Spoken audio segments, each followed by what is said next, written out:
Hello and welcome back to the GB Fantasy Football channel. This is a bonus upload ahead of the Game Week 3 deadline. Now, since my previous upload, there's been a few questions in the comment section down below, and I thought I'd cover it just to cover all bases ahead of that deadline on Saturday afternoon for people in the UK and England. Not sure on other times across the world, so do keep your eyes peeled. Once again, thank you very much for the support on the channel. If you could go ahead and hit the subscribe button, we're approaching 1.1k on the channel. That would be greatly appreciated. And hit that thumbs up button. It means a lot to me going forward, and it means a whole lot for the channel. So please do hit that like button. Push the content out to all the Sun Dream Team players across the world.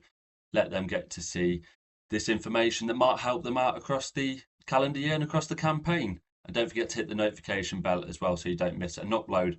And without further ado, let's crack on with the video. I touched on it slightly in yesterday's and the day before that's video with regards to injuries and how to tackle them on Sun Dream Team. Now, for those of you who are new to the game, who've come across from games such as Fantasy Premier League or EFL Fantasy or anything like that, maybe even Telegraph, on this game, you don't have substitutions, or do you? You kind of do, but not really this year.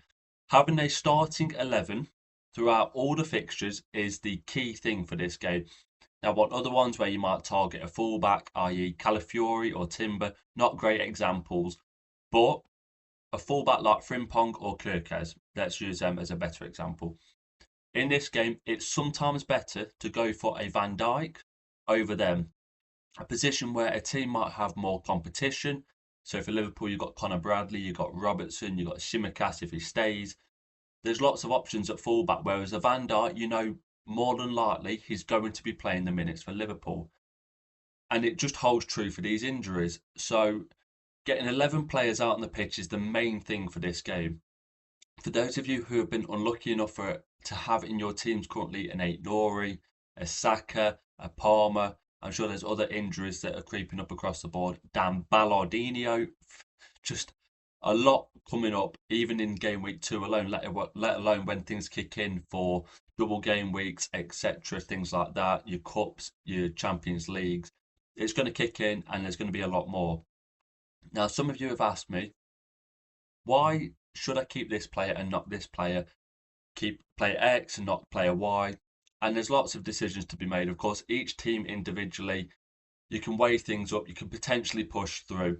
But if you've got two players injured and they are perhaps going for a 0.3 or a 0.2 or a 0.1 decrease in value, my initial assumption towards that would be get rid.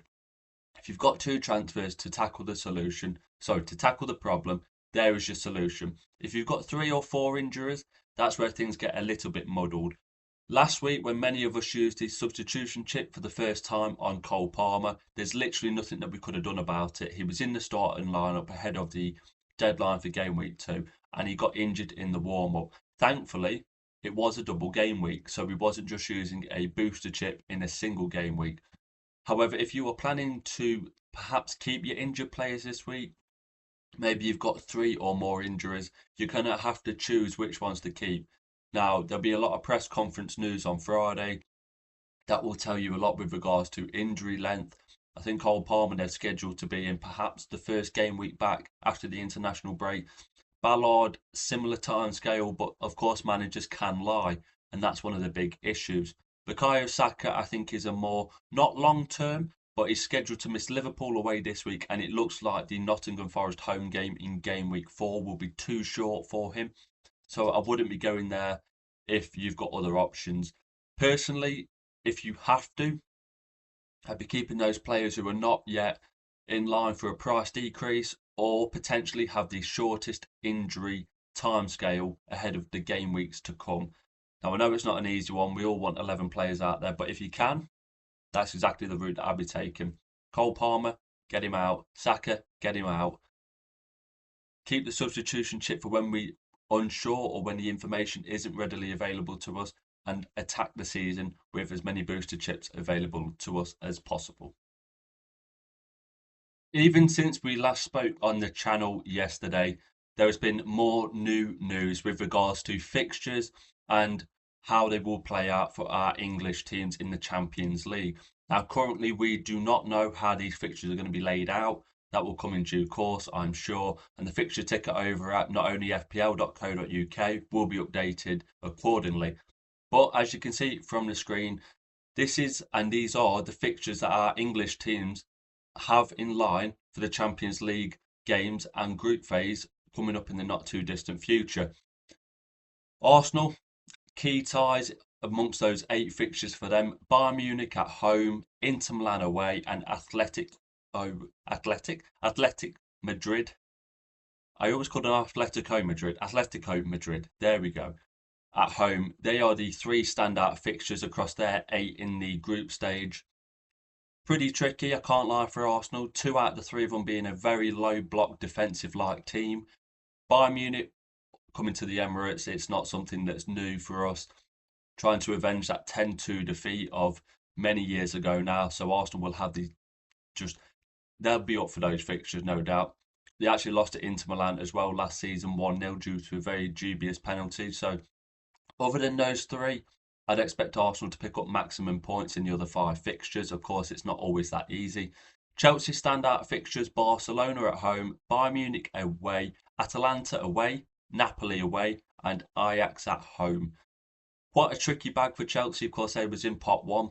I think that was because they won the Club World Cup, or it's because of their coefficient in the European competitions over the last 5 years. I think that's why Arsenal are still in pot 2, because they've only been in the Champions League for this will be their 3rd season. So Chelsea, a few spicy ties there. Liverpool, personally, I feel like they've got one of, if not the hardest set of fixtures at the English team so far. Real Madrid at home, Inter Milan away, Atletico Madrid at home, PSV at home, Marseille away, and Galatasaray away, which is always a fixture you want to avoid. They're normally in the final pot for most European competitions, but the atmosphere at their ground is electric. It's intimidating at the best of times, and having Trent Alexander-Arnold, of course, back at Anfield is quite a story by itself. Man City, they've got Dortmund at home, Real Madrid away, Leverkusen at home, Villarreal away, Napoli at home. Galatasaray at home is not quite as big of a game as it is playing them away, but still a potential banana skin. Man City in this competition last year crashed out in the knockout rounds just to get into the final stage of this competition. Of course, I think they finished, what was it, about 27th, 28th, something low down, maybe 24th. I know they faced Real Madrid in the playoff round. Correct me if I'm wrong down there. Memory might be slipping a little bit over these years. But Dortmund at home, it's an okay game. I think they would have liked that out of pot 1.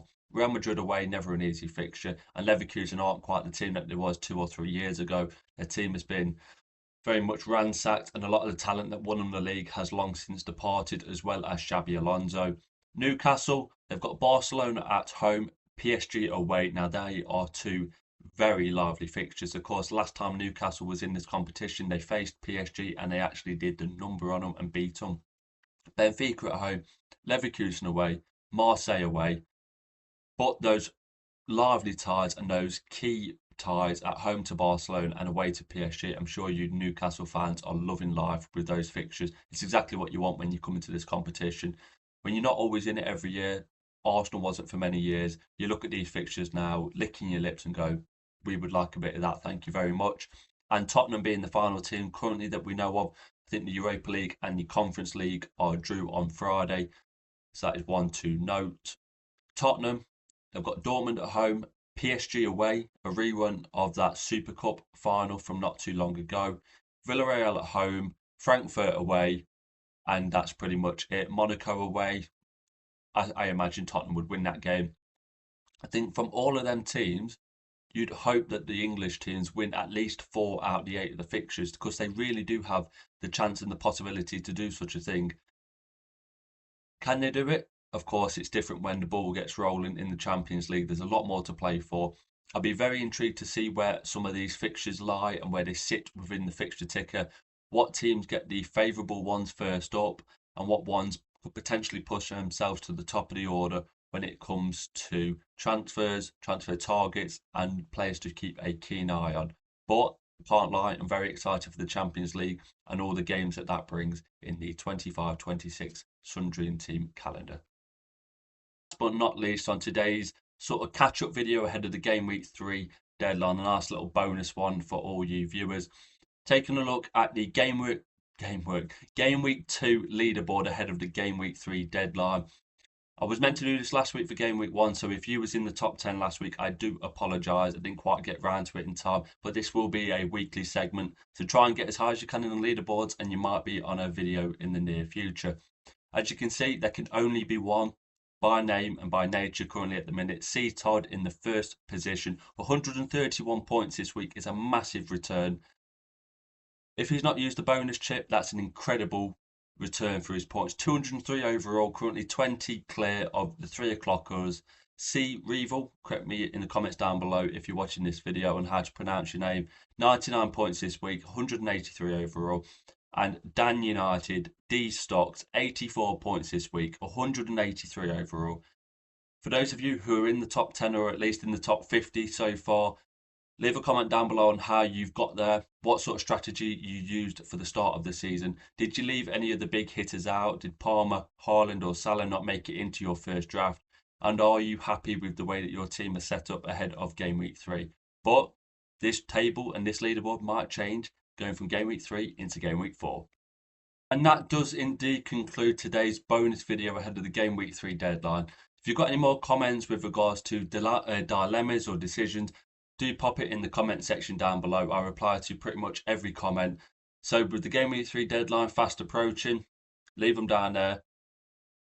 Just, there's plenty to still catch up on. What are we now? 36 hours or so before the deadline closes on Saturday dinner time. Lots still to be decided. Those press conferences on Friday and throughout Friday will be crucial with regards to who to take out, who to keep in ahead of the international break going from Game Week 3 to Game Week 4. And hopefully we get a bit more information with regards to who is going to face those English teams in Game Week 4 for the Sun Dream team. Now, my socials are in the description below. Go check them out. We've got Instagram, we've got TikTok, we've got X, got all the good stuff over there. Go check it out. And of course, do subscribe to the channel. It'd be greatly appreciated. That little red button, wherever it is down there somewhere, hit it, smash it. Let's grow the channel. Let's see where we can take things ahead of this season. Hit the thumbs up button as well. Nearly forgot that one. Thank you very much for watching today's video. There'll be plenty more in the near future, so do keep your eyes peeled. Thank you very much for watching, and you'll be seeing me in a new one very soon.